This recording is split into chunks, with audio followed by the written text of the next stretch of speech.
राजस्थान की जीके पढ़ रहे हैं और राजस्थान की जीके के अब अगले नेक्स्ट टॉपिक में अपन राजस्थान के भौतिक प्रदेश पढ़ने वाले हैं। इससे पहले अपन ने राजस्थान का नामकरण, राजस्थान की सामान्य जानकारी बारे पढ़ लिया।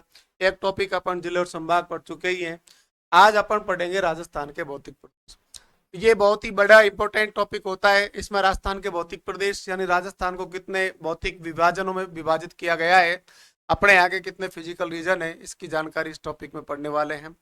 वैसे ये जो टॉपिक है बहुत ही इंपॉर्टेंट टॉपिक होता है। इसको 4 भागों में बांटा गया है। इसके अंतर्गत थारका, मरुस्थल, अरावली पर्वतमाला, पूर्वी मैदान और हाडोती का पठार इसके अंतर्गत पढ़ते हैं। ज्यादातर परीक्षा में इसी टॉपिक से बहुत सारे सवाल आते रहते हैं। तो कई बार आपने देखा होगा भाई थार के मरुस्थल की किस प्रकार की कोई विशेषताओं संबंधित सवाल आ जाता है, इसके उत्पत्ति के बारे में पूछ लिया जाता है। मरुस्थल में काफी सारी विविधताएं, डाइवर्सिटीज देखी जाती है, उसके आधार पर सवाल आ जाता है। या अरावली पर्वतमाला का जो सवाल है, विश्व की प्राचीनतम पर्वतमाला है, वलित पर्वतमाला है, इसको लेकर सवाल आते हैं। सबसे ऊंची पर्वत चोटी है कौन कौन सी है, कभी चोटियों का क्रम पूछ लेता है। तो ऐसी आधार पर ये टॉपिक थोड़ा बड़ा इंपॉर्टेंट होने वाला है। इसका मैं आपको एक जनरल इंट्रोडक्शन टाइप में बता दूं तो राजस्थान के भौतिक प्रदेश में आप जो पढ़ेंगे तो प्यारे दोस्तों यहाँ पर ये चीज ध्यान देखो कि इसमें क्या क्या आप देखना चाहेंगे। देखो जैसे अपन पढ़े भाई राजस्थान को 4 भौतिक प्रदेशों में विभाजित करते हैं। जब मैं ये पढ़ाऊंगा तो अपन ये बता रहे हैं राजस्थान को कितने भौतिक विभाजन, 4। तो राजस्थान के जो 4 भौतिक विभाजन है इनमें सबसे जो बड़ा भौतिक प्रदेश है ना वो होता है थारका मरुस्थल। तो ये राजस्थान का थारका मरुस्थल है जो राजस्थान के उत्तर पश्चिम भाग में फैला हुआ है, ये थारका मरुस्थल कहलाता है। तो प्यारे दोस्तों यहाँ पर इस प्रकार ये ध्यान दें कि ये थारका आपका मरुस्थल है। इसके बाद जब थारका मरुस्थल और अगला ये जब देखेंगे तो यहाँ पर मैंने ये इसको अलग कर देता हूँ कि जो ये बीच का जो एरिया आता है ना ये वाला, ये राजस्थान का अरावली पर्वतमाला का एरिया है। तो अरावली पर्वतमाला राजस्थान में बीचों बीच इस प्रकार मध्यवर्ती पर्वत पठार के रूप में फैली हुई है। तो ये कुछ पर्वतीय क्षेत्र रहता है, ये अरावली वाला भाग रहता है। तो ये राजस्थान का पहला भौतिक प्रदेश जिसका नाम अपन बढ़ा रहे थारका मरुस्थल, ये पढ़ने वाले हैं। और ये राजस्थान का दूसरा भौतिक प्रदेश जिसका नाम है अरावली पर्वतमाला, इसके अंतर्गत ये पढ़ेंगे। इसके बाद एक अपन यहाँ पर ये भी पढ़ेंगे कि ये जो पूरा एरिया है ना, इधर से यहाँ से जो नदियों वाला क्षेत्र रहता है, तो ये एरिया ये नंबर 3 भौतिक प्रदेश कहलाता है जिसका नाम होता है पूर्वी मैदान। यानी कि राजस्थान का जो ये भौतिक प्रदेश है जो राजस्थान के इधर की टाइप, इसका होता है राजस्थान के पूर्वी मैदान। तो ये राजस्थान का एक भौतिक प्रदेश पूर्वी मैदान है। इसके बारे में यहाँ जानकारी पड़ी तो ये राजस्थान के मध्यवर्ती पर्वतीय क्षेत्र है जिसका नाम है अरावली पर्वतमाला। ये राजस्थान में अरावली पर्वतमाला है, इसको अपन अभी पढ़ा ही चुके हैं। ये थार का मरुस्थल है, थार का मरुस्थल है। तो ये हो गया पहला भौतिक प्रदेश थार का मरुस्थल। दूसरा भौतिक प्रदेश हो गया अरावली पर्वतमाला। तीसरा भौतिक प्रदेश हो गया पूर्वी मैदान। और ये जो भौतिक प्रदेश अब इसके बाद जो बच गया है तो ये वाला जो भौतिक प्रदेश है ये पूरा का पूरा नंबर 4, इसको कहते हैं हाडोती का पठार। इस प्रकार राजस्थान को 4 भौतिक प्रदेशों में विभाजित किया गया है। अब आगामी इस टॉपिक को पढ़ने से पहले यानी आगे इसके बारे में डिटेल जानकारी लेंगे तो इन पदार्थ, ये जो पठार है, मैदान है, कहीं पहाड़ है, कहीं मरुस्थल है, इन सब की उत्पत्ति कैसे हुई इसके बारे में अपन थोड़ी जानकारी प्राप्त करते हैं। तो प्यारे बच्चों इसमें केवल इतना ही है कि अब जो राजस्थान देख रहे हैं इसको 4 भौतिक विभाजनों में विभाजित किया गया है। ये आपका थार का मरुस्थल है, बीच में मध्यवर्ती पर्वत हैं तो इनको आप अरावली पर्वतमाला के नाम से जानते हैं। फिर ये आपके सतलज गंगा ब्रह्मपुत्र का मैदान का भाग है, लेकिन राजस्थान में इसको किस नाम से जानते हैं, चंबल बनास बेसिन। चंबल तथा बनास नदियों की जो सहायक नदियां हैं जिनका अरावली से निकलने वाली नदियों के रूप में निर्माण होता है, तो ये पूर्वी मैदान कहलाते हैं। इधर ये ज्वालामुखी द्वारा निर्मित पठार होते हैं जिसको आप दक्कन के पठार या प्रायद्वीपीय पठार का भाग कहते हैं, लेकिन राजस्थान की कोटा, बूंदी, बारा, झालावाड़, भीलवाड़ा क्षेत्र में विस्थापित है। तो यहाँ स्थापित है तो हाडोती रेंज होती है। तो हाडोती क्षेत्र में पहला का इसका नाम रोक दिया अपन ने, हाडोती का पठार। तो इस टॉपिक में आप ये सारी जानकारी प्राप्त करने वाले हैं। तो अपन इसको शुरुआत करते हैं। सब राजस्थान के 4 भौतिक प्रदेश होते हैं। इन चारों भौतिक प्रदेशों की उत्पत्ति या निर्माण प्रक्रिया किस प्रकार से हुई उसके बारे में अपन इसको देखें।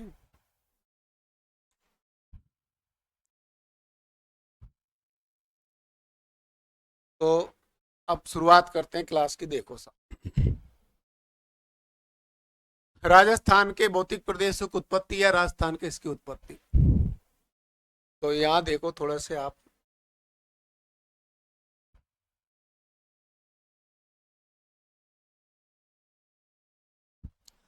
संपूर्ण जगत में यानी पूरी पृथ्वी पर सबसे पहले प्रारंभिक इतिहास में इसे सिद्धांतों के आधार पर पढ़ा जाता है। तो राजस्थान की उत्पत्ति के बारे में पहली बार जो बताने वाले व्यक्ति हैं तो वो अपने एक सिद्धांत में बताते हैं जिसको महाद्वीपीय विस्थापन सिद्धांत कहा जाता है। तो ये जो चित्र है इसमें आपका ये स्थल भाग है, ये चित्र ये आपका जलीय भाग है। तो जो स्थल भाग है ना, तो ये स्थल भाग है, ये लगभग देखो ये स्थल भाग पेंजिया है, तो ये लगभग 29% भाग पर प्यारे बच्चों ये स्थल है। इसके बाद ये जल भाग है, तो ये 71% भाग है ना, इस पर अपना जल है। तो वैगनर ये बता रहे हैं कि महाद्वीप और महासागर यानी पूरी पृथ्वी पर प्रथम जो उच्चावच थे, पहली श्रेणी के या प्रथम श्रेणी के जो उच्चावच थे वो केवल दो ही थे। तो प्रथम श्रेणी के उच्चावच में एक था तो आपका पेंजिया जो तो पूरा स्थल भाग था, और एक था आपका पेंथलासा जो पूरा जलीय भाग था। तो ये सिद्धांत आता है वर्ष 1912 में। यहां से अपन इसको शुरुआत करेंगे। आपसे ये प्रश्न इस प्रकार पूछा जाएगा कि थार का मरुस्थल किसका अवशेष है। अब थार के मरुस्थल को अवशेष रूप में बताने से पहले अपन को पता होना चाहिए कि इनकी निर्माण या उत्पत्ति किस प्रकार से हो रही है। तो वर्ष 1912 में अल्फ्रेड वैगनर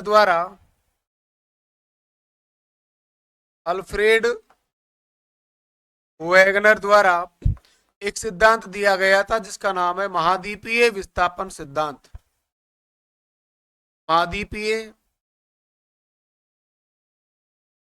विस्थापन सिद्धांत, महाद्वीपीय विस्थापन सिद्धांत दिया जाता है।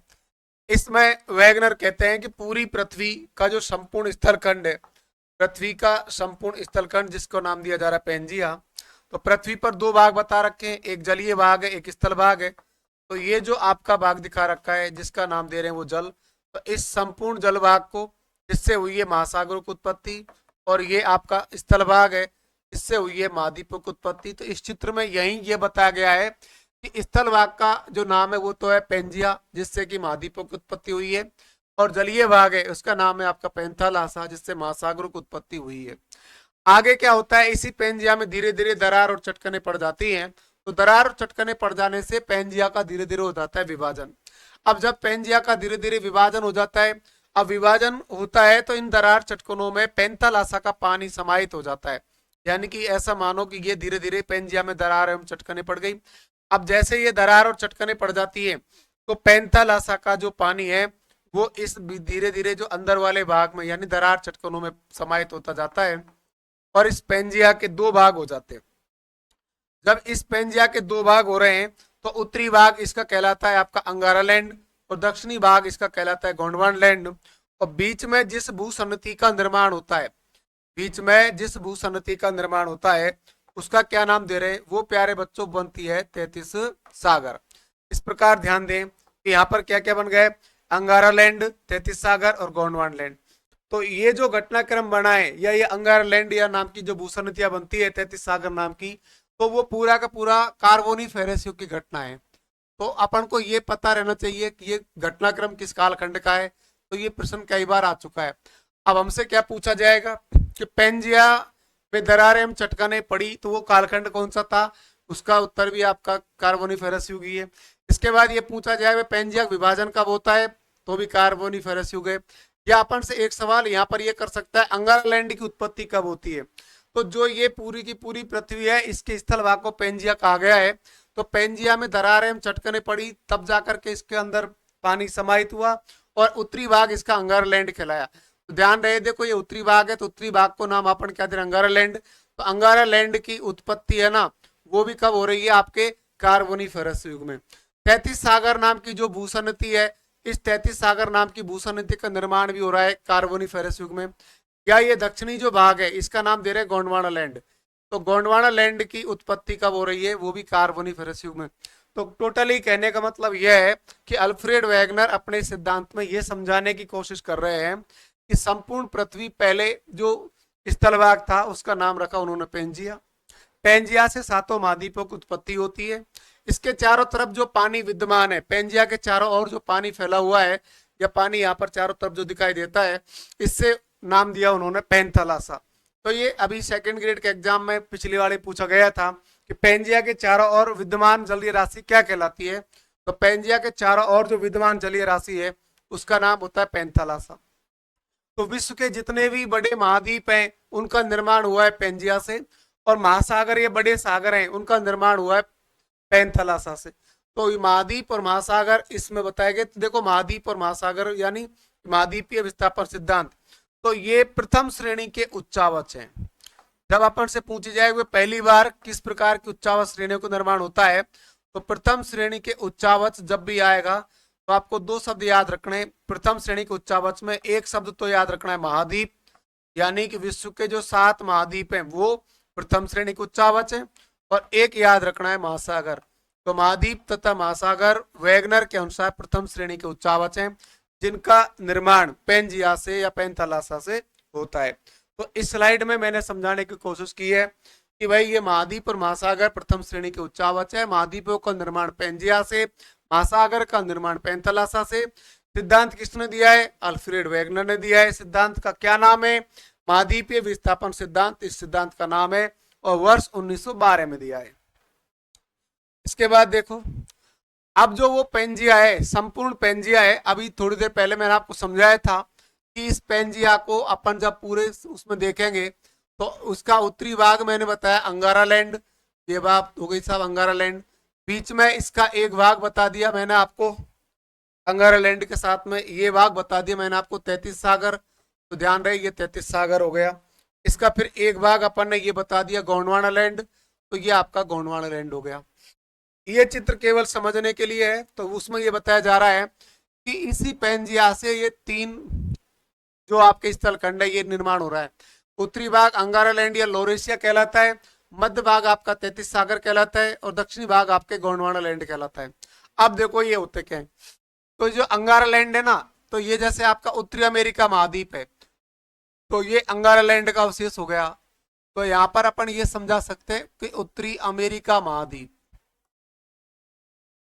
अब अपन ये सोच रहे होंगे वो पढ़ना तो राजस्थान है और यहाँ पर क्यों चल रहे हैं, क्योंकि ये पूरी कोशिश की जा रही है कि आपको बेसिक से हर चीज समझा करके बताया जाए। तो ये उत्तरी अमेरिका वाला भाग, इसका मतलब ये अंगारालैंड का हिस्सा है। इसके बाद नीचे गोंडवाना लैंड का हिस्सा आ रहा है, तो गोंडवाना लैंड में आ गया दक्षिण अमेरिका। तो ये आपका दक्षिण अमेरिका वाला भाग है, ये हो गया आपका दक्षिण अमेरिका का भाग। यानी उत्तरी अमेरिका का भाग तो हो गया अंगारालैंड, ये वाला अंगारालैंड, और दक्षिण अमेरिका का भाग हो गया गोंडवाना लैंड। बीच में जो ये इस प्रकार का ये जो दिखा रखा है ये आपका क्या है? 33 सागर है। 33 सागर ये बुरसन थी। फिर इधर आ गए, फिर ये जो भाग आया जिसको आप ये ग्रीन ग्रीन से दिख रहा है, इसमें ये बात, ये भी आपका अंगारालैंड ही है। ये भाग कौन सा है? ग्रीनलैंड, जिसको आगे इधर शिफ्ट किए हैं, तो ये आपका अंगारालैंड हो गया। इसके बाद ये जो भाग दिख रहा है ये भी आपका अंगारालैंड ही है। तो अंगारालैंड यानी कि पृथ्वी के उत्तरी भाग पर, यानी उत्तरी गोलार्ध में ज्यादातर जो विस्तार है वो आपके अंगारालैंड का है। तो ध्यान रहे उत्तरी अमेरिका के बाद में ये आपका यूरोप हो गया। तो ये पूरा का पूरा यूरोप महाद्वीप, यूरोप है जो अंगारालैंड का हिस्सा हो गया ये वाला। तो ये आपका यूरोप हो गया, अंगारालैंड का हिस्सा हो गया। इधर फिर अपन ने जो देखा ये एशिया है, तो एशिया भी आपका अंगारालैंड का हिस्सा हो गया। तो ये आपका एशिया वाला अंगारालैंड का हिस्सा हो गया। लेकिन इस यूरोप तो पूरा लगभग अंगारालैंड का हिस्सा है। अब एशिया में क्या होता है कि जो ये 33 सागर है ना, ये बीच बीच में जो डॉट आ रहा है, इस 33 सागर के दक्षिण में गोंडवाना लैंड का हिस्सा, जैसे कि अपन बात करें भारत की, तो ये जो हिस्सा है ये गोंडवाना लैंड के अंतर्गत भी आता है। देखो कैसे, अभी मैं बताऊं, जैसे यहाँ पर ये है, तो ये हिस्सा इस रंग से लिया है, तो देखो ध्यान से, ये गोंडवाना लैंड का हिस्सा है। यानी कि ये जो दक्षिणी भारत का हिस्सा है, या ये आपका गोंडवाना लैंड वाला ये हिस्सा पूरा पूरा, ये आपका अफ्रीका का हिस्सा है, ये भी गोंडवाना लैंड का हिस्सा है। ये मेडागास्कर द्वीप है, ये भी आपके गोंडवाना लैंड का हिस्सा है। और ये आपका ऑस्ट्रेलिया है, ये भी आपके गोंडवाना लैंड का हिस्सा है। तो कहने का मतलब ये है दोस्तों कि अंगारा लैंड के अवशेष है ना वो 33 सागर से उत्तर में है और गोंडवाना लैंड के अवशेष है वो 33 सागर से दक्षिण में है। तो बीच में जो 33 सागर नाम की भूसन्नति है तो ये आपको ध्यान रखनी है, क्योंकि राजस्थान में जिन भौतिक प्रदेशों को आप पढ़ेंगे, थारका मरुस्थल, अरावली पर्वतमाला, तो वो इनके ही विभाजन के रूप में है, तो वो 33 सागर के अवशेष हैं और गोंडवाना लैंड के अवशेष हैं। अब होता क्या है कि राजस्थान में या भारत में अंगारा लैंड का कोई भी अवशेष अपने यहाँ पर नहीं है। 33 सागर के अवशेष हैं दो, यानी 33 सागर के अवशेष है थार का मरुस्थल, थार के मरुस्थल के बाद में पूर्वी मैदान, ये दो भौतिक प्रदेश हैं, ये तो 33 सागर के अवशेष हैं। और गोंडवाना लैंड के अवशेष में ये भी आपके दो आते हैं, अरावली पर्वतमाला और हाड़ौती का पठार। तो ये जो दो भौतिक प्रदेश हैं ये आपके गोंडवाना लैंड के अवशेष आते हैं। इस प्रकार गोंडवाना लैंड का, जैसे ये अंटार्कटिका महाद्वीप है, ये आपके गोंडवाना लैंड का अवशेष है। तो गोंडवाना लैंड के अवशेष या अंगारा लैंड के अवशेष में ज्यादा भी याद नहीं रहे तो अपन को ये पता रहना चाहिए कि विश्व के भौतिक प्रदेश या विश्व के महाद्वीप में महासागरों की बात करते हैं तो पेंजिया का विभाजन होता है, पेंजिया के बीच में विभाजन में ये 33 सागर नाम की भूसन्नति है और 33 सागर के ऊपर आपके अंगारा लैंड है और 33 सागर के नीचे आपके गोंडवाना लैंड है। चलो ये अपन जब भारत में देखते हैं, राजस्थान में देखते हैं तो क्या स्थिति बनती है वो देखो साहब।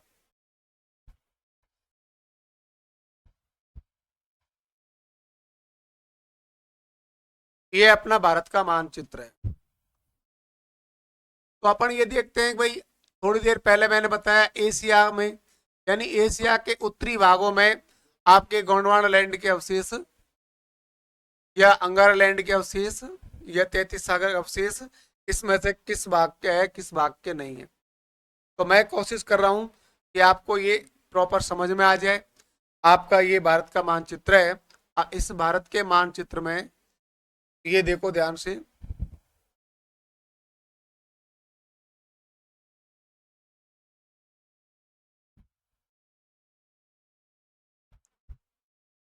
देखो अभी ये वाला एरिया है ना, ये पूरा का पूरा है, ये हिमालय पर्वत है। तो ये 33 सागर का अवशेष है। अब 33 सागर का अवशेष हो गया हिमालय और इससे ऊपर है ना ये आपके अंगारा लैंड के अवशेष हैं। अब अंगारा लैंड के अवशेष भारत में नहीं है। थोड़ी देर पहले मैंने आपको इस प्रकार से एक बताया था कि सबसे ऊपर किसके अवशेष है, अंगारा लैंड के, बीच में अवशेष किसके हैं 33 सागर के, इसके नीचे अवशेष किसके हैं गोंडवाना लैंड के। तो अंगारा लैंड के अवशेष भारत में नहीं है, 33 सागर के अवशेष भारत में है। तो भारत में जो 33 सागर का सबसे ऊपर जो अवशेष है ना वो आपका हिमालय पर्वत होता है। कौन सा पर्वत है, हिमालय पर्वत। तो देखो ये आपका हिमालय पर्वत है। तो भारत में जो ये ऊंचे ऊंचे पर्वत है, ये वाला हिस्सा पूरा का पूरा हिमालय पर्वत है। तो इस हिमालय पर्वत के अवशेष यानी कि क्या माने जाएंगे, 33 सागर के अवशेष माने जाते हैं। इसके बाद ये जो थार का मरुस्थल है ये पूरा का पूरा 33 सागर का ही अवशेष है। तो ये आपका 33 सागर हो गया। और जो ये पूर्वी मैदान है ये भी आपका 33 सागर का अवशेष है। तो 33 सागर के अवशेषों में जब देखेंगे तो आपने एक तो देख लिया हिमालय पर्वत 33 सागर का अवशेष है, थार का मरुस्थल 33 सागर का अवशेष है, और पूर्वी मैदान जिसको आप राजस्थान में पूर्वी मैदान कहते हैं, वैसे ये जो मैदान होता है ये आपका सतलज गंगा और ब्रह्मपुत्र, सतलज गंगा ब्रह्मपुत्र नदियों का मैदान, जिसको आप उत्तर के विशाल मैदान के रूप में पढ़ते हैं। भारत में इसको किस नाम से जाना जाता है, उत्तर के विशाल मैदान के रूप में। तो ये भारत का एक भौतिक प्रदेश है। जैसे कि अब इस पे बात देखें तो लगभग हिमालय भारत के 5 लाख वर्ग किलोमीटर क्षेत्र पर फैला है।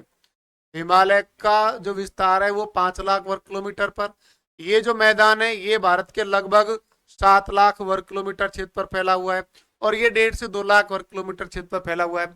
इस प्रकार 33 सागर का जो अवशेष है, लगभग आधे से भारत में 33 सागर के अवशेष मिलते हैं। ये तो था 33 सागर के बारे में। इसके बाद आप जब भारत में गोंडवाना लैंड की जब बात करेंगे तो गोंडवाना लैंड में क्या है कि जैसे ये आपने इसके नीचे नीचे ये वाला पार्ट पढ़ेंगे तो ये आपने प्रायद्वीपीय पठार के रूप में पढ़ा होगा। इस प्रकार त्रिभुजाकार आकृति में फैला हुआ ये पठारी भाग है, उसको आप प्रायद्वीपीय पठार कहते हैं। तो ये जो पठार है ना ये पूरा का पूरा गोंडवाना लैंड का अवशेष है।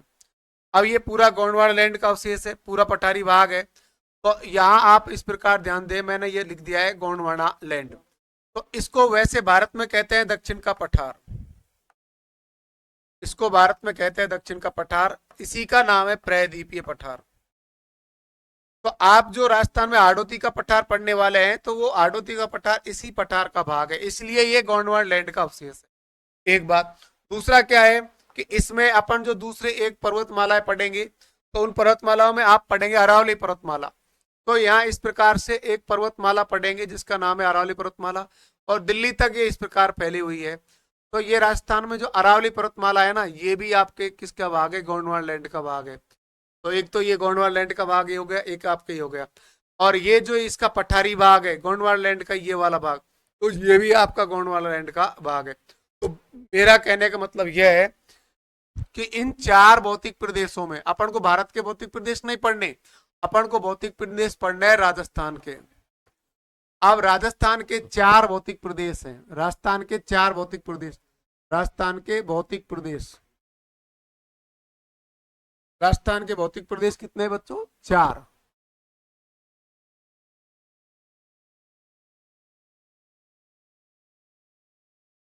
भौतिक प्रदेश। अब इन चार भौतिक प्रदेश में पहला जो भौतिक प्रदेश है वो होता है आपका थार का मरुस्थल। दूसरा भौतिक प्रदेश होता है वो आपका होता है अरावली पर्वतमाला। तीसरा भौतिक प्रदेश होता है जिसको आप कहते हैं चंबल बनास बेसिन या पूर्वी मैदान। चौथा भौतिक प्रदेश होता है वो दक्षिण पूर्वी पठार या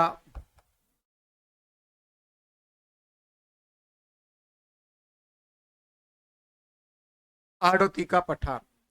अब ये आपका 33 सागर का अवशेष है।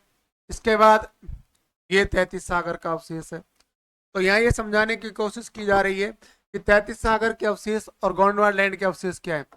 ये आपका गोंडवाना लैंड का अवशेष है और ये भी आपका गोंडवाना लैंड का अवशेष है। तो ध्यान रहे बच्चों कि इस पूरी पृथ्वी पर जो पेंजिया था, तो पेंजिया से क्या बना? एक तो आपका अंगारा लैंड बना और एक आपका गोंडवाना लैंड बनता है। तो अंगारा लैंड और गोंडवाना लैंड के भारत में कहाँ अवशेष है, कहाँ अवशेष नहीं है? तो ध्यान रहे कि अंगारा लैंड के अवशेष एशिया में तो हैं, लेकिन दक्षिण एशिया में जहां भारत है वहां नहीं है। तो भारत में सबसे ऊपर अवशेष कौन के? 33 सागर के। तो देखो ये भारत का मानचित्र है ना, यहाँ 33 सागर तक के तो अवशेष हैं, लेकिन ऊपर अंगारा लैंड के अवशेष है तो भारत यहाँ खत्म हो जाता है। तो एक तो ये स्थिति ध्यान रहे। तो 33 सागर के अवशेष कहाँ कहाँ पर है? हिमालय पर्वत में, एक उत्तर के विशाल मैदान में और एक थार के मरुस्थल में। तो ये आपके 33 सागर के अवशेष हैं। इनमें से अपन जो पढ़ने वाले हैं वो आपका थार का मरुस्थल है। तो थार का मरुस्थल राजस्थान का सबसे बड़ा भौतिक प्रदेश है जो 33 सागर, TS यानी 33 सागर, तो 33 सागर का अवशेष है। अरावली पर्वतमाला जो दूसरा भौतिक प्रदेश है वो गोंडवाना लैंड का अवशेष है। पूर्वी मैदान फिर 33 सागर का अवशेष है और हाड़ौती का पठार ये भी गोंडवाना लैंड का अवशेष है। इस प्रकार इस आप पूरी स्लाइड का स्क्रीनशॉट लेना चाहें तो आप ले सकते हैं, क्योंकि ये आपके सारे भौतिक प्रदेशों की उत्पत्ति किस प्रकार हुई है इसमें बता दिया है।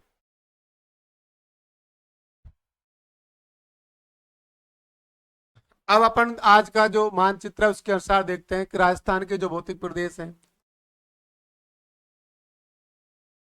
राजस्थान अपन इसमें पढ़ रहे हैं भौतिक प्रदेश,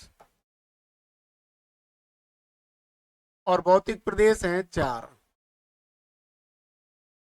अब देखो यहां से जो सिरोही है ना, ये अरावली का हिस्सा है। सिरोही से इधर से यूं चल रहे हैं ऐसे, ये आपका, और ये ब्यावर वाला हिस्सा इस प्रकार, ये वाला हिस्सा, ये वाला हिस्सा ऐसे ये।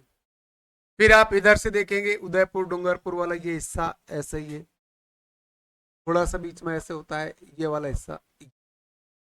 तो प्यारे बच्चों ये जो हिस्सा देखा ना, ये तो आपका अरावली पर्वतमाला, और इससे जो इधर का डिसाइड किया गया है, ये जो आपका हिस्सा देख रहे हैं यहाँ से गंगानगर वाला ये हिस्सा, तो ये आपका हो गया थार का मरुस्थल। अब वहां परीक्षा में प्रश्न आता है कौन सा जिला किस भौतिक प्रदेश के अंतर्गत है।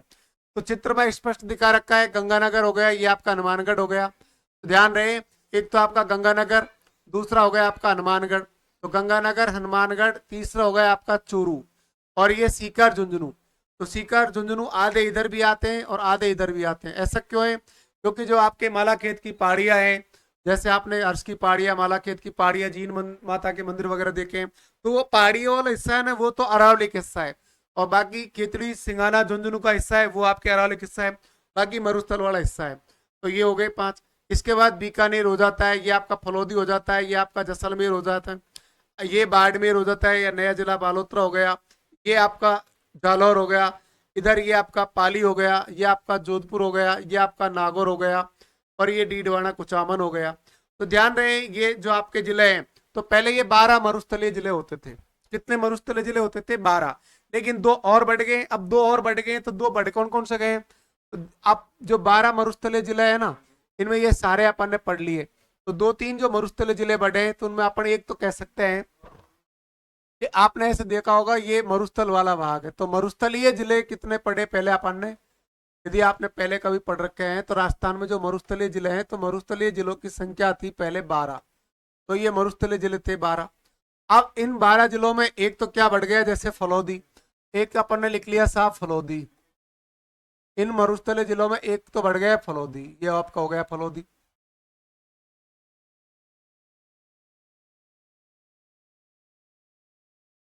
इसके बाद एक क्या बढ़ गया है आपका, बालोतरा। तो आप यहाँ पर एक जिला ये लिख लीजिए बालोतरा। फलौदी हो गया, बालोतरा हो गया। अब जिले मुख्य रूप से तो हो गए कितने, 14। लेकिन थोड़े बहुत जिले इधर भी गए, कुछ इधर भी आ गए। तो जो ये डीडवाना कुचामन है ना, इसका एक हिस्सा इधर ले सकते हैं आप। तो ये हिस्सा आपका डीडवाना कुचामन का हो गया, डीडवाना और कुचामन।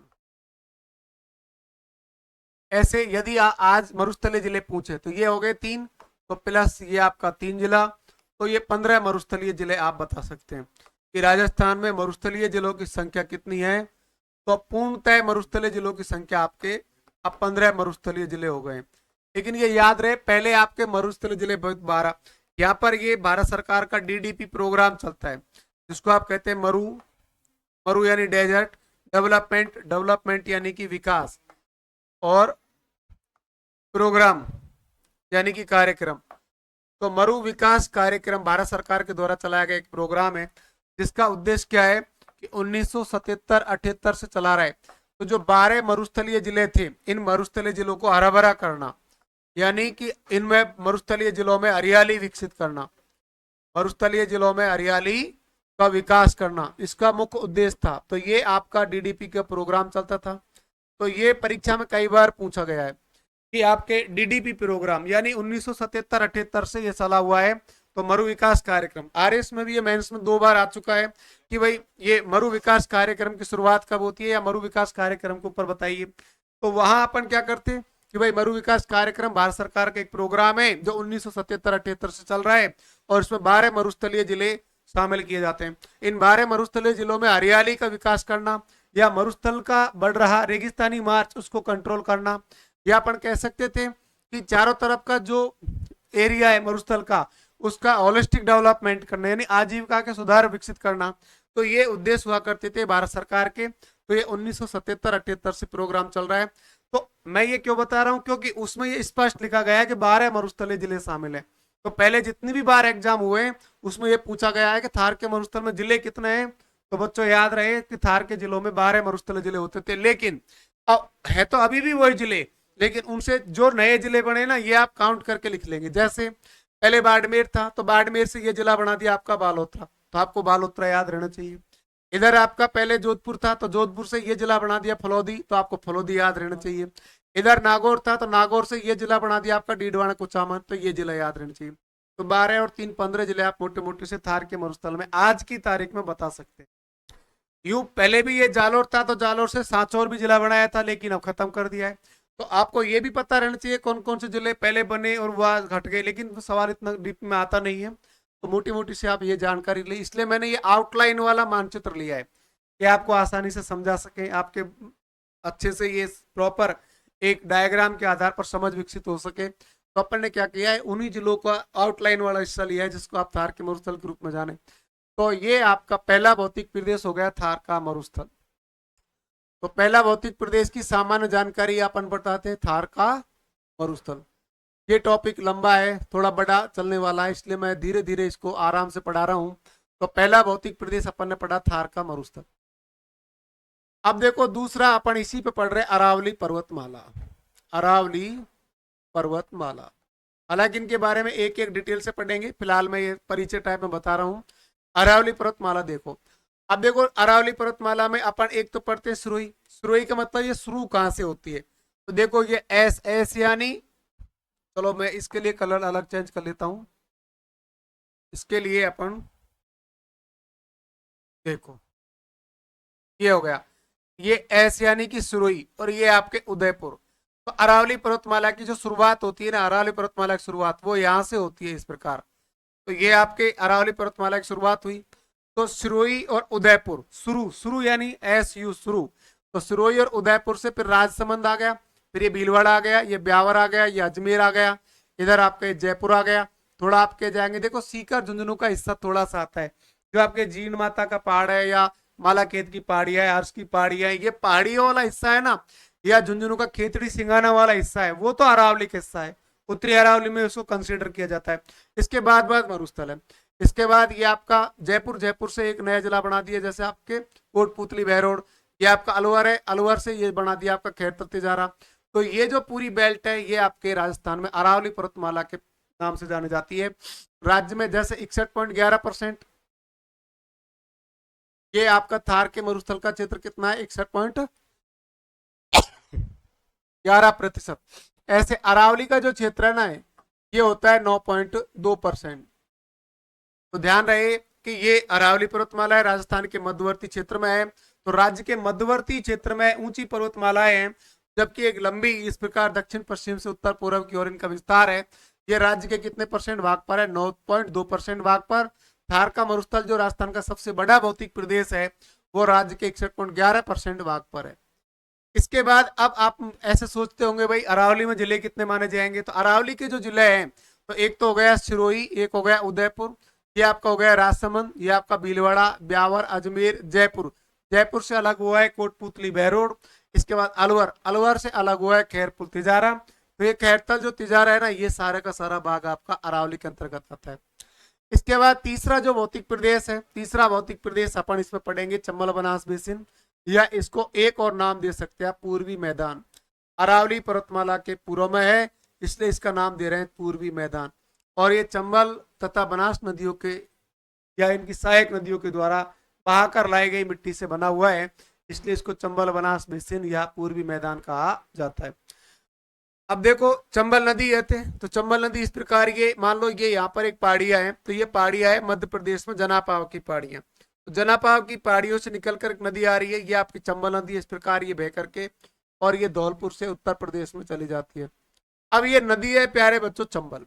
अब इधर यहाँ पर राजसमंद है, तो राजसमंद से एक नदी और निकल के आ रही है। अब जो राजसमंद वाली जो नदी आ रही है ना, वो क्या है, बनास है। तो ये राजसमंद में यहाँ खमनोर की पहाड़ियां हैं, अरावली है, तो अरावली में खमनोर की पहाड़ियों से इस प्रकार एक नदी निकल के आ रही है, और ये सवाई माधोपुर के रामेश्वरम नामक स्थान पर मिल जाती है। अब इसका क्या मतलब हुआ कि ये जो नदी थी ना, ये तो नदी थी चंबल, इस प्रकार ये आपकी हो गई चंबल, और ये नदी है ये राजसमंद से जो आ रही है, इसका नाम है आपके बनास। तो ये दो नदियों का दोआब क्षेत्र है, यानी कि चंबल और बनास तथा इनकी जो अनेक सहायक नदियां हैं, उनके द्वारा निर्मित होने के कारण इस क्षेत्र को चंबल बनास बेसिन कहा जाता है। तो मैंने ये बता दिया, मान लो ये आपका चंबल बनास और बेसिन है। तो ये जो चंबल बनास बेसिन है, ये चंबल तथा बनास तथा इनकी सहायक नदियों द्वारा निर्मित क्षेत्र होने के कारण अब संपूर्ण भाग है वो मैदानी क्षेत्र है, इसलिए इसका नाम हो गया पूर्वी मैदान। तो दोनों नाम याद रखने चाहिए। कई बार परीक्षा पूछा जाता है चंबल बनास बेसिन राजस्थान के किस हिस्से में है, तो वहां आपको प्रॉपर रूप से समझ रहे कि अरावली पर्वतमाला के पूर्वी ढाल से जो नदियां निकल रही है वो बनास है तथा इसकी सहायक नदी है, जैसे बनास है, बेड़ा छह, खारी है, कोठारी है। तो ये जो नदियां है ना, ये बनास की सहायक नदी है। बनास फिर सबसे बड़ी जो नदी बह के जा रही है चंबल, उसकी बड़ी सहायक नदी है बनास। तो चंबल और बनास नदियों के जो क्षेत्र है, इसको आप पूर्वी मैदान के नाम से जानते हैं। तो चंबल तथा बनास नदियों का जो ये भूभाग है, ये राजस्थान का तीसरा भौतिक प्रदेश है, जिसको आप पूर्वी मैदान के नाम से जानते हैं। तो ध्यान रहे ये जो एरिया है ये आपका पूर्वी मैदान कहलाता है, तो इसको आप तीसरा भौतिक प्रदेश कह सकते हैं, पूर्वी मैदान। अब थोड़ा सा जो ये एरिया ये बच गया है, इसके लिए मैं आपको यहां से बता देता हूं कि ये आपका जो क्षेत्र है ना, ये वाला हिस्सा, ये आपका क्षेत्र हो गया आड़ोती का पठार। इसमें कोटा, बूंदी, बारा, झालावाड़ वाला हिस्सा, और ये थोड़ा सा ये हिस्सा, ये आड़ोती का पठार वाला हिस्सा कहलाता है। ये राजस्थान का चौथा भौतिक प्रदेश हो जाता है। इस प्रकार ये आपका थार का मरुस्थल, दूसरा हो गया अरावली पर्वतमाला, तीसरा ये, और चौथा जो भौतिक प्रदेश है ये होता है हाडोती का पठार। तो बच्चों ये थोड़ा इस प्रकार ध्यान रखें कि ये आपका चौथा भौतिक प्रदेश है जिसका नाम रख रहे हैं हाडोती का पठार। तो एक ही स्लाइड पर ये समझाने की कोशिश की, हालांकि ये अपन आगे इसमें पढ़ेंगे। तो इसमें अगर मोटे मोटे से पूछा जाए तो कोटा, बूंदी, बारा, झालावाड़, भीलवाड़ा, प्रतापगढ़, चित्तौड़गढ़ का कुछ हिस्सा इस हाडोती के पठार में शामिल किया जाता है। हाडोती का जो क्षेत्र है यहाँ हाड़ा राजपूत वंश का शासन था, तो इसलिए इस क्षेत्र को हाडोती कहा जाता है, और इस पठारी क्षेत्र होने का इसको हाडोती का पठार कहते हैं।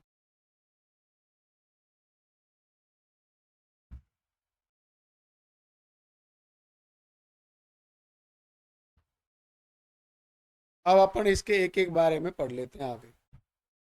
चलो साहब, तो पहला इसमें से ध्यान से देखो।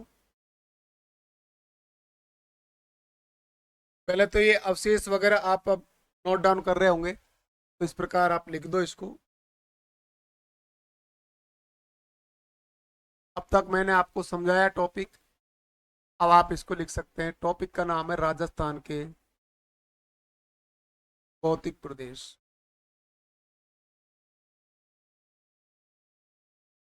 भौतिक प्रदेश,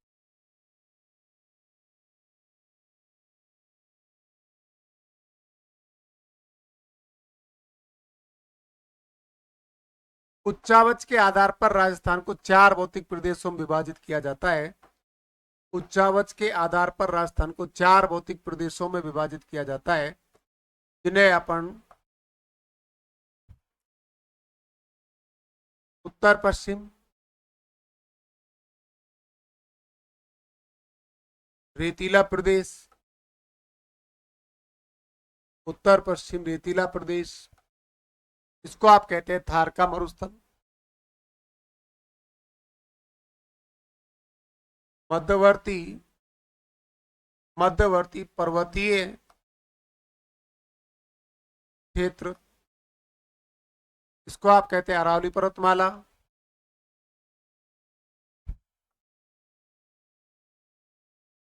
चंबल बनास बेसिन, चंबल बनास बेसिन या चंबल बनास का मैदान, बेसिन को मैदान कहते हैं, चंबल बनास बेसिन है चंबल बनास का मैदान। वैसे इसको आप कहते हैं पूर्वी मैदान। इसके बाद में होता है दक्षिण पूर्वी पठारी क्षेत्र, दक्षिण पूर्वी पठारी क्षेत्र। तो इस प्रकार ये राजस्थान के 4 भौतिक प्रदेश हो गए। किसके आधार पर बता रहे हैं? उच्चावच के आधार। तो हम यहाँ बता रहे हैं कि उच्चावच के आधार पर राजस्थान को 4 भौतिक प्रदेशों में विभाजित किया जाता है। पहला है राजस्थान के उत्तर पश्चिम भाग में जो रेतीला प्रदेश है, जिसको आप बालू रेत का रेतीला क्षेत्र कहा जाता है, उसका नाम होता है थार। तो ये जो ग्रेट डेजर्ट ऑफ थार है, जो थार का महान मरुस्थल है, उसके बारे में जानकारी देता है ये उत्तर पश्चिम का हिस्सा। तो मैंने बताया ये जो थार का जो रेतीला प्रदेश है ना, ये आपके 33 सागर का अवशेष है। तो मैं यहाँ पर इसके बारे में थोड़ा शॉर्ट में लिख देता हूँ कि ये किसका अवशेष है। तो ध्यान रहे प्यारे बच्चों, ये आपके 33 सागर का अवशेष है, तो ये ध्यान रहे। इसके बाद आपने जो मध्यवर्ती पर्वतीय प्रदेश पढ़ा, ये आपके गोंडवाना लैंड का अवशेष है, ये गोंडवाना लैंड का अवशेष है। चंबल बनास बेसिन पढ़ा, जिसको आप पूर्वी मैदान कहते हैं, ये भी आपके 33 सागर का अवशेष है। फिर आपने दक्षिण पूर्वी पठारी क्षेत्र पढ़ा, जिसको आप वापिस हाडोती का पठार कहते हैं, ये आपके गोंडवाना लैंड का क्षेत्र है। तो मैंने आपको 33 सागर के और गोंडवाना लैंड के चारों अवशेष बताने की कोशिश की है कि आप इसको अच्छे से आसानी से याद रख सकते हैं। मैंने कई बार कहा है कि उच्चावच के आधार पर अपने यहाँ पर 2 ही प्रकार के क्षेत्र हैं। एक तो कौन से अवशेष हैं? 33 सागर के अवशेष पाए जाएंगे। एक किसके अवशेष पाए जाएंगे? गोंडवाना लैंड के अवशेष पाए जाएंगे। जो 33 सागर के जो अवशेष है, उनमें एक तो आपका हो जाएगा थार का मरुस्थल, और दूसरा आपका हो जाएगा पूर्वी मैदान। ये मैं उन दोनों के नाम लिख रहा हूं। 33 सागर के नीचे क्या लिख रहा हूं? थार का मरुस्थल और पूर्वी मैदान। वहां इनके दूसरे वाले नाम लिखे हुए हैं। थार के मरुस्थल को कहते हैं उत्तर पश्चिम रेतीला प्रदेश, और पूर्वी मैदान को कहते हैं आपका ये आपका पूर्वी मैदान जिसको आप कहते हैं। तो ये जो लाल कलर में ये आपका थार का मरुस्थल और पूर्वी मैदान, ये 33 साल। इधर आपने जो गोंडवाना लैंड के अवशेष पढ़े, इस गोंडवाना लैंड के अवशेष में ये हो गए। तो इसके भी दो अवशेष हैं गोंडवाना लैंड का। तो एक तो अवशेष हो जाएगा अरावली पर्वतमाला, अरावली पर्वतमाला, ये आपके किसके अवशेष हैं, ये गोंडवाना लैंड के अवशेष हैं। और दूसरा जो अवशेष है, इसका दूसरा जो नाम है वो होता है आडोती पठार। तो आडोती का पठार और अरावली पर्वतमाला, ये दो तो आपके गोंडवाना लैंड के अवशेष हैं। और थार का मरुस्थल और पूर्वी मैदान आपके 33 सागर के अवशेष हैं। यहाँ पर इस स्लाइड में इतना ही समझाया गया है कि आपको याद रहे कि राजस्थान को उच्चावच के आधार पर 4 भौतिक प्रदेशों में विभाजित किया गया है। इन चारों भौतिक प्रदेशों को आप नाम अपने रजिस्टर में लिखेंगे। लिखने के साथ में इसके सामने ये लिख लेना भाई, ये आपका 33 सागर का अवशेष है, ये गोंडवाना लैंड का अवशेष है। चंबल बनास बेसिन फिर 33 सागर का है और ये आपके गोंडवाना लैंड का है। ये इसकी शॉर्ट फॉर्म आप लिखना चाहे तो 33 सागर गोंडवाना लैंड, तो ये आप इसको आधार पर देख सकते हैं। इसके अब कितना कितना क्षेत्रफल है वो अपन अगले पढ़ने वाले हैं।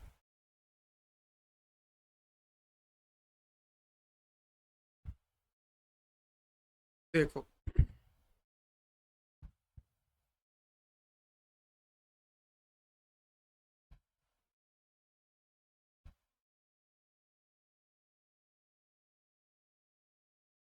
भौतिक प्रदेश,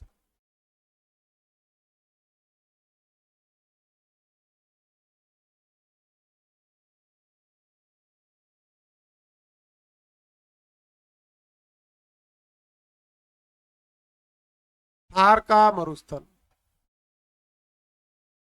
थार का मरुस्थल राजस्थान के उत्तर पश्चिम भाग में 61.11% भाग पर फैला हुआ है, यानी कि 61.11% भाग पर फैला हुआ है। दूसरा है अरावली पर्वतमाला या अरावली क्षेत्र, ये राजस्थान के 9.2% भाग पर फैला हुआ है। तीसरा है आपका पूर्वी मैदान,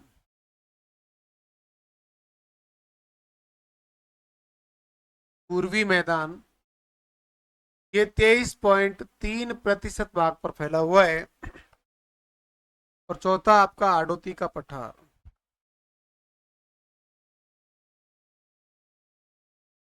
आडोती का पठार, ये 6.7% भाग पर फैला हुआ है।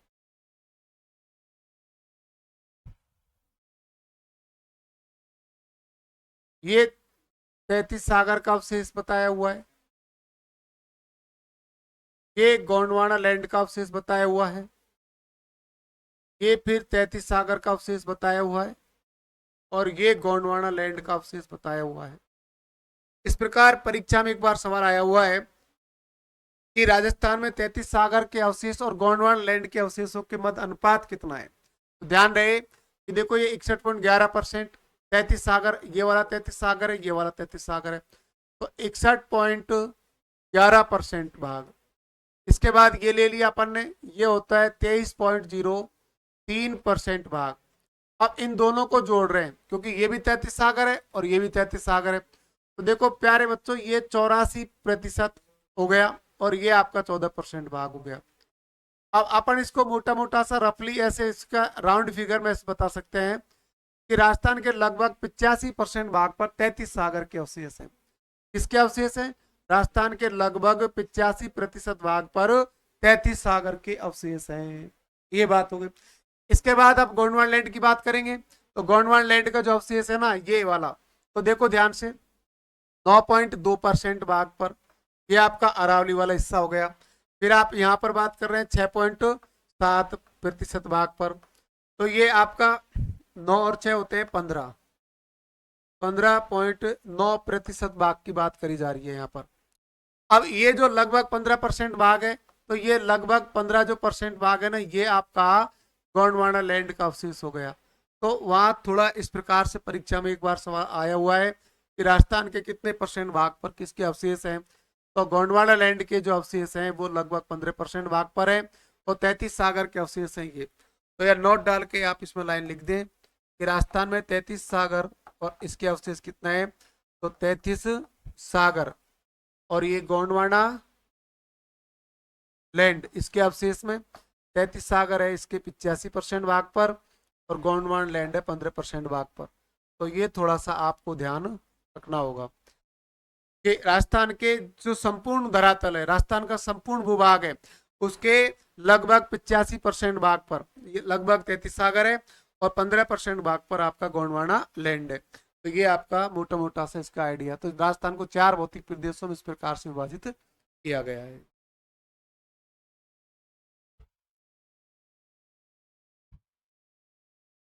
अब पहला लिखो साहब,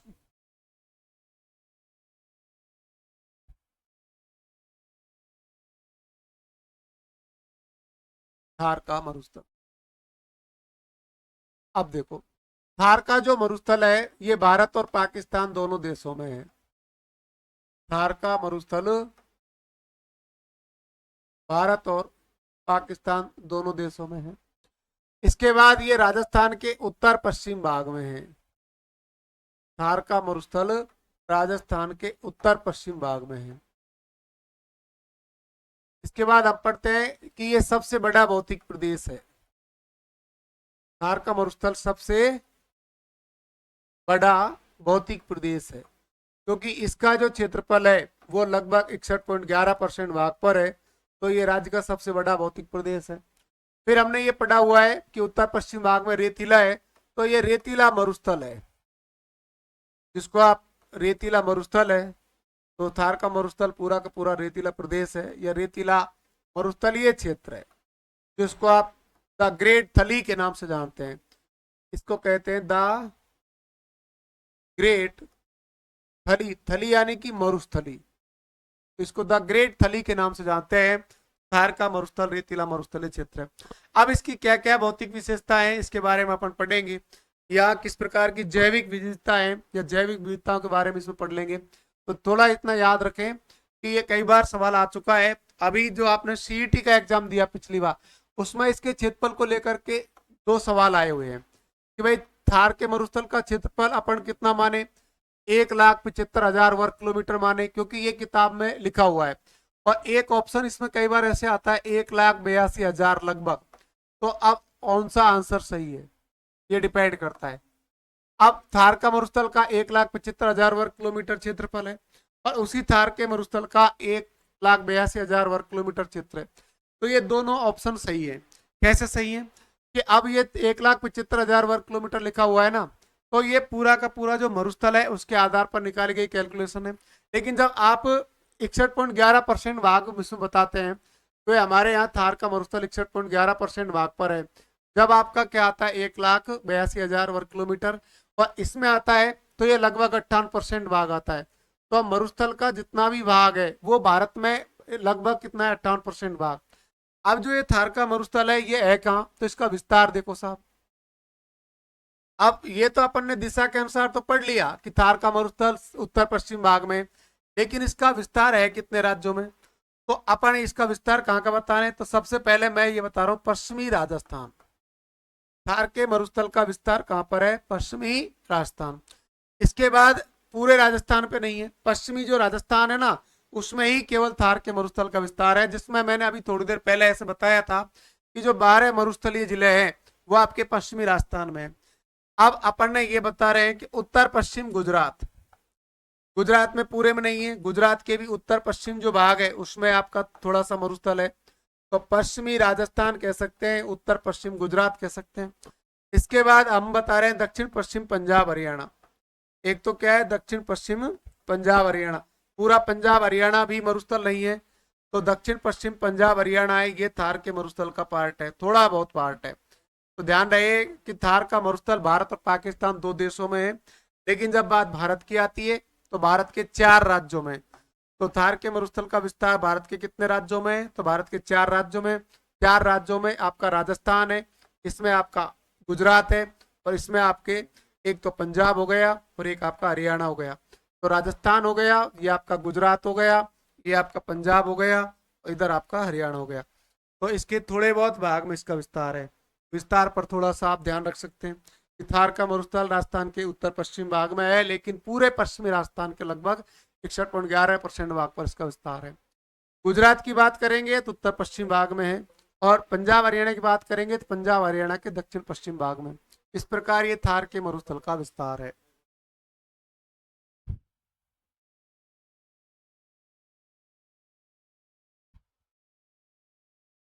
अब देखो थार के मरुस्थल को जब ये पढ़ते हैं, अब ये क्या है कि जो इसका ढाल है मरुस्थल का ढाल,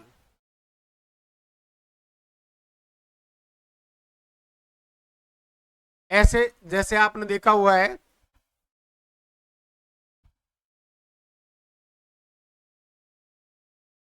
अपन जिस पार्ट को पढ़ रहे हैं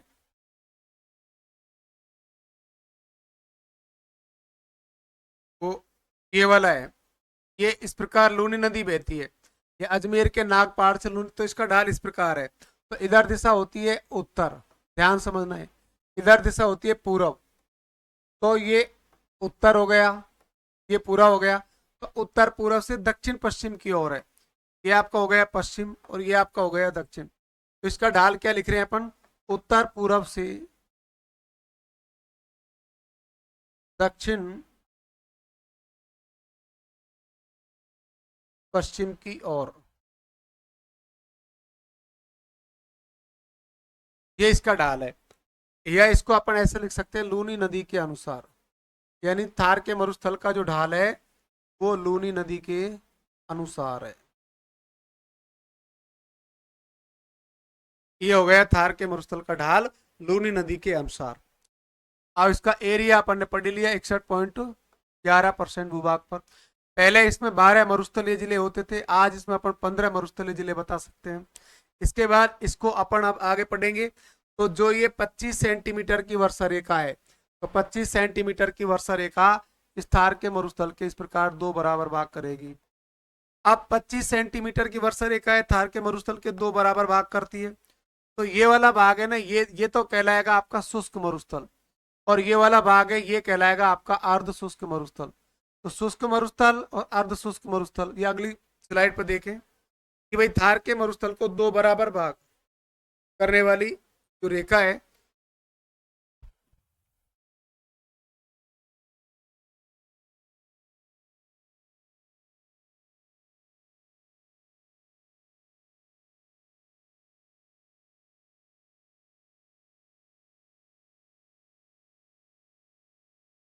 देखो ये आपकी 25 सेंटीमीटर वर्षा रेखा है।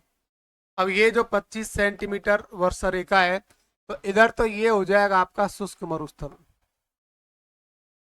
और इधर इससे जो है ये आपका हो जाएगा अर्ध शुष्क मरुस्थल,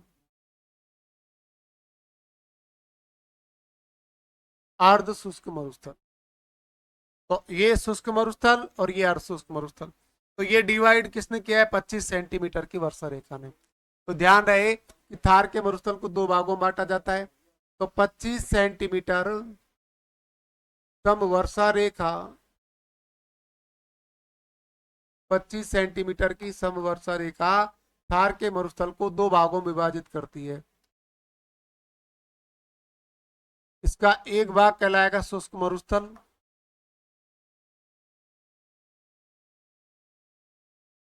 शुष्क मरुस्थल जो 0 से 25 सेंटीमीटर तक वर्षा होती है, ये हो गया शुष्क मरुस्थल। इसके बाद इसका ये दूसरा भाग कहलाएगा, ये होता है अर्ध शुष्क मरुस्थल।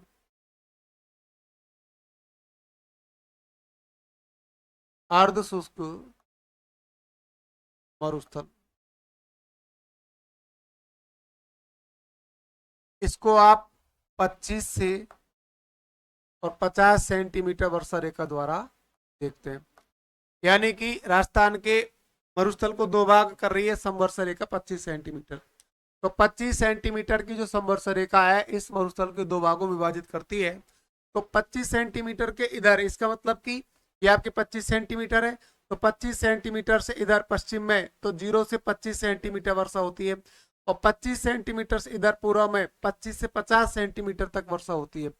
तो वो जो ये एरिया है ये तो है 0 से 25 सेंटीमीटर वर्षा वाला एरिया, और ये एरिया है 25 से 50 सेंटीमीटर वर्षा वाला एरिया।